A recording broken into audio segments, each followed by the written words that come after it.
দর্শক, রাজ্যে বেকারদের জন্য খুশির বার্তা। সকালে আমরা একটা ভিডিও দিয়েছিলাম যেখানে আপডেট দিয়েছিলাম টিএসআর এ ১২০০ প্লাস পোস্টে রিক্রুটমেন্ট হতে যাচ্ছে। তার পাশাপাশি আরেকটা রাজ্য গভর্নমেন্ট থেকে ত্রিপুরা পুলিশে ১১৩৪ জন নিয়োগ করা হচ্ছে। একটা আপডেট দিয়ে দেওয়া হয়েছে।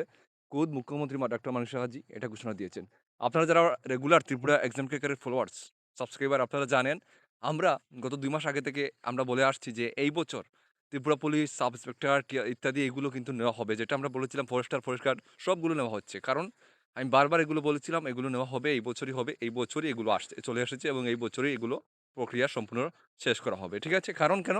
আমরা আগেই বলেছিলাম যে সামনে ইলেকশন, এটা বুঝতে হবে। ঠিক আছে? আমরা যেটা বলেছিলাম যে সামনে ইলেকশন, এটা বুঝতে হবে। ঠিক আছে? তো আপনারা সবাই প্রিপারেশন শুরু করবেন। ত্রিপুরা পুলিশে ১১৩৪ জন নিয়োগ হবে। আর আমরা এর আগে থেকেই আপনারা যারা জানেন আমাদের ইতিমধ্যে মক টেস্ট গ্রুপে সাব ইন্সপেক্টরের এবং ত্রিপুরা পুলিশ কনস্টেবলের প্রার্থীরা যোগ নিয়ে নিয়েছেন। শুধুমাত্র নোটস দ্বারা নিয়ে আমাদের কাছ থেকে আমাদের যারা স্টুডেন্ট হয় তাদেরকে আমরা গ্রুপে এড করি এবং তাদেরকে সেখানে ক্লাস করাবো। তো যারা সাব ইন্সপেক্টর এবং কনস্টেবলের জন্য আমাদের কাছ থেকে প্রিপারেশন নিতে চান, সম্পূর্ণ নোট নিয়ে নেন। নিয়ে প্রিপারেশন শুরু করে দেন। ঠিক আছে? আর কথা হচ্ছে, দেখুন, ২১৮ জন সাব ইন্সপেক্টর হবে এবং ৯১৬ জন কনস্টেবল হবে। কি লাগবে, কোয়ালিফিকেশন কি যোগ্যতা, এটা আমি আগেও আলোচনা করেছি। নেক্সটে আবারও আপনাদের সামনে তুলে ধরবো। ঠিক আছে? ছোট্ট এই আপডেটটা দিলাম।